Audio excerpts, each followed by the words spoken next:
ಅವಯವ ಶಿಥಿಲಾವಸ್ಥೆ ಇರುವಂಥ ಎಲ್ಲ ಮನೆಗಳಿಗೂ ಇನ್ನೊಂದು ಸಲ ನಮ್ಮ PDO ಪಂಚಾಯತ್ ಡೆವಲಪ್ಮೆಂಟ್ ಆಫೀಸರ್ಗೆ ಒಂದು ಇನ್ಸ್ಟ್ರಕ್ಷನ್ ಕೊಟ್ಟು ಎಲ್ಲ ಮನೆಗಳಿಗೂ ಫಸ್ಟ್ ನೋಟಿಸ್ ಸರ್ವ್ ಮಾಡಿ ಸೊ ಯಾವ ಶಿಥಿಲಾವಸ್ಥೆ ಇರುತ್ತಲ್ಲ ಅವ್ನು ಇಮಿಡಿಯೇಟಾಗಿ ಅಲ್ಲಿಂದ ಅವರು ಹೋಗಿ ಮತ್ತು ಇನ್ನೊಂದು ಏನಾದರೂ ಬೇರೆ ವ್ಯವಸ್ಥೆ ಮಾಡ್ಕೊಳ್ಳೋಕೆ ಹೇಳಿದ್ದಾರೆ. ಒಂದು ಮೊರಡು ಗ್ರಾಮದಲ್ಲಿ ಅದೊಂದು ದುರಂತ ನಡಿಬಾರ್ದಿತ್ತು, ಬಟ್ ನೋಡಿದೋಗಿದೆ. ಅದಕ್ಕೆ ನಮ್ಮ ತಾಲೂಕು ಆಡಳಿತವು ಕೂಡ ಸಂಪೂರ್ಣವಾಗಿ ಸ್ಪಂದಿಸಿ ಈಗಾಗಲೇ ಅವರಿಗೆ ಪ್ರತಿ ಮೃತನಿಗೆ 5 ಲಕ್ಷದಂತೆ 4 ಜನರಿಗೆ 20 ಲಕ್ಷ ಸಹಾಯ ಮಾಡಲಾಗುತ್ತೆ.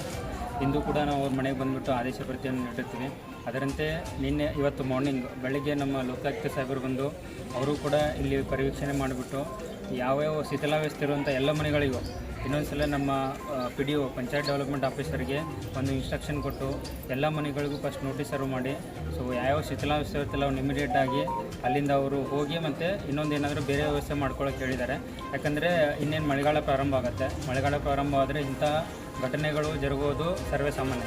ಸೊ ಅದಕ್ಕಾಗಿ ನಾನು ತಾಲೂಕು ಆಡಳಿತದಿಂದ ಸಮಸ್ತ ಗ್ರಾಮಸ್ಥರಲ್ಲಿ ಏನು ವಿನಂತಿ ಮಾಡ್ಕೊಳ್ತೇನೆ ಅಂದರೆ ದಯವಿಟ್ಟು ಯಾರೂ ಕೂಡ ಶಿಥಿಲಾವಸ್ಥೆಯಲ್ಲಿ ನಿಮ್ಮ ಮನೆ ಅಂತ ಹೇಳ್ಬಿಟ್ಟು ನಿಮ್ಗೆ ಗೊತ್ತಾಗುತ್ತೆ. ಆ ಟೈಪ್ ಏನಾದರೂ ಇದ್ದರೆ ನೀವೆಲ್ಲಾದರೂ ಆಲ್ಟರ್ನೇಟಿವ್ ಅರೇಂಜ್ಮೆಂಟ್ ಮಾಡಿಕೊಂಡು ಅಂಥ ಮನೆಯಲ್ಲಿ ಇರಲಿಕ್ಕೆ ಹೋಗ್ಬಿಟ್ಟು ಅಂಥ ಮನೆಯಲ್ಲಿದ್ದರೆ ಇಂಥ ಒಂದು ದುರ್ಘಟನೆಗಳು ಸಂಭವಿಸುವ ಒಂದು ಸಂಭವ ಇರುತ್ತೆ. ಸೊ ಆದ ಕಾರಣ ಇನ್ಮಿಂದ ನಾವು ಕೂಡ ಇನ್ನು ರೆಗ್ಯುಲರಾಗಿ ನಮ್ಮ PDO ಅವ್ರಿಗೆ ಹೇಳಿರ್ತೀನಿ. ಅವರು PDO ಕೂಡ ರೆಗ್ಯುಲರಾಗಿ ವಿಸಿಟ್ ಮಾಡಿಬಿಟ್ಟು ಆ ಟೈಪ್ ಏನಾದ್ರು ಇದ್ದರೆ ಅವ್ರಿಗೆ ಆಲ್ರೆಡಿ ಸುಮಾರು ಮನೆಗಳಿಗೆ ಇವತ್ತೇ ಅವರು ಬೆಳಗ್ಗೆ ನೋಟಿಸ್ ಇಶ್ಯೂ ಮಾಡಿದ್ದಾರೆ. ನೋಟಿಸ್ ಇಶ್ಯೂ ಮಾಡಿಬಿಟ್ಟು ಅವರಿಗೆ ಆಲ್ಟರ್ನೇಟಿವ್ ಅರೇಂಜ್ಮೆಂಟ್ ಮಾಡ್ಕೊಳ್ಳೋಕ್ಕಾಗಿರ್ಬೋದು ಅಥವಾ ಅದೇ ಇದ್ದಂಥ ಮನೆಯನ್ನು ರಿಪೇರಿ ಮಾಡೋಕ್ಕೆ ಒಂದು ಇನ್ಸ್ಟ್ರಕ್ಷನ್ ಕೊಟ್ಟಿದ್ದಾರೆ. ಸೊ ಈ ಟೈಪ್ ಇನ್ನೂ ರೆಗ್ಯುಲರಾಗಿ ನಾವು ಮಾನಿಟರ್ ಮಾಡಿಕೊಂಡು ಇಂಥ ಘಟನೆಗಳು ಮುಂದೆ ಆಗಲ್ಲ ಅಂತ ನೋಡ್ಕೊಳ್ಳೋಕೆ